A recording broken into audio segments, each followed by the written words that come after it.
बाबा 33 साल ब्रह्मा के, 33 साल ब्रह्मा के, 33 साल शंकर के और 33 साल विष्णु के। तो सर इसका थोड़ा आपने समझाइए किस तरीके से मुरली में आया था। 3 देवताएं हैं ना, तो तीनों देवताओं में ब्रह्मा बाबा कितने दिन जीवित रहे, कितने वर्ष जीवित रहे? अरे ब्रह्मा बाबा जब से ज्ञान में आए तब से लेकर सेवा की या नहीं की? सेवा की।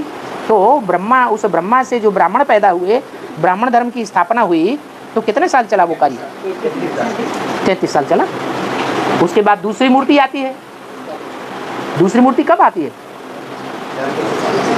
अरे जंगल में एक शेर जाता है तो दूसरा शेर आता है। जंगल तो राजा के बगैर खाली नहीं रहता। तो 69 में ही उन्होंने शरीर छोड़ा और 69 में ही दूसरी आत्मा आ जाती है। तो वहां से 33 साल और जोड़ दो, 69।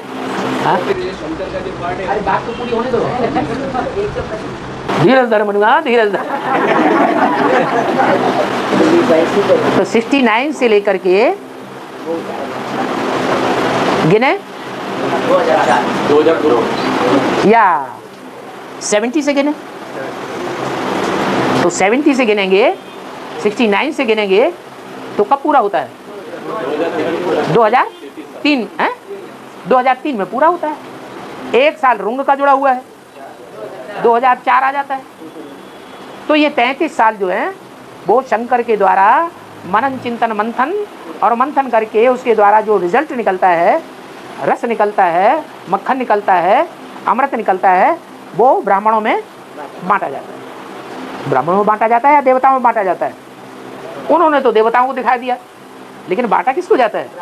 ब्राह्मणों को बांटा जाता है। तो ये 33 साल पूरे हुए। अब इसके बाद अमृत जब निकलता है तो बांटने का कार्य प्रैक्टिकल में किसको दिया जाता है? वो लक्ष्मी को दिया जाता है। 2004 के बाद बाबा की अव्यक्तवाणी चली कि जो असली सेवा करनी है वो अफ्रीका ने शुरू की है। क्या? तो जरूर वहां कोई आत्मा होगी जो असली सेवा करने के निमित्त बनी हुई होगी। क्या सेवा है? लक्ष्मी की सेवा क्या है? जो असली ज्ञान अमृत है वो लोगों तो को बांटने। असली ज्ञान अमृत में उसके पास क्या है? एडवांस ज्ञान है? एडवांस ज्ञान तो नहीं है, लेकिन एडवांस ज्ञान का लक्ष्य क्या है? एडवांस का लक्ष्य है जो विकारी नर है, उस विकारी नर को, नर सारे ही दुर्योधन दुशासन है ना, उन विकारी दुर्योधन दुशासनों को नर से क्या बना देना? नारायण बना देना। शब्द का अर्थ होता है नार अयन। नार माने जल, ज्ञान जल, अयन माने घर। जिसका घर कहाँ है? ज्ञान जल में, क्षीर सागर में जिसका घर है। 24 घंटे बुद्धि कहाँ चलती रहे? ज्ञान जल में ही रमण करती रहे। ज्ञान जल के बाहर भक्ति मार्ग की बातों में बुद्धि रमण न करे। भक्ति मार्ग की बातों को भी पकड़े तो ज्ञान मार्ग में टैली करे। अखबारों की बातों को भी पकड़े तो भी ज्ञान मार्ग में टैली करे। शास्त्रों की बातों को पकड़े तो भी ज्ञान मार्ग में टैली करे। सदैव ज्ञान में बुद्धि रमण करती रहे। ज्ञान में ही, ज्ञान जल में ही बुद्धि रमण करेगी तो कपड़ा जल से साफ होगा या नहीं होगा? ज्ञान जल की लगातार धारा पड़ेगी तो कपड़ा साफ जरूर होगा। और सफाई के लिए ये तो शरीर रूपी वस्त्र है। इस शरीर रूपी वस्त्र के लिए बाबा ने सोप भी बता दिया। कौन सा सोप है? लक्ष्य सोप। मुरली में बोल दिया सबसे अच्छा और सहज उपाय है बाप को याद करने का। किसको याद करो?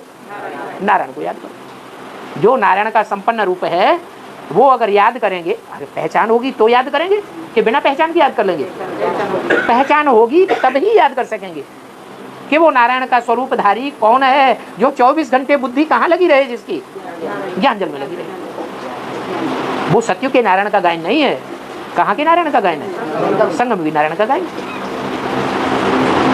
तो वो नारायण बनना अर्थात पवित्र बनना, नर बनना अर्थात अपवित्र बनना। नारी नहीं कहा, क्या कहा? नर। नर जितने भी हैं वो सब दुर्योधन दुशासन है, जोर जबरदस्ती करने वाले हैं विकारों के लिए। तो ऐसे विकारी मनुष्यों को क्या बना देना लक्ष्य है ज्ञान का? पवित्र नारायण ऐसा बना देना जिसका शरीर भी पवित्र हो जाए, इंद्रियां भी कैसी हो जाएं?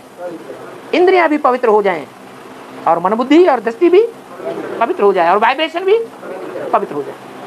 यही तो लक्ष्य है।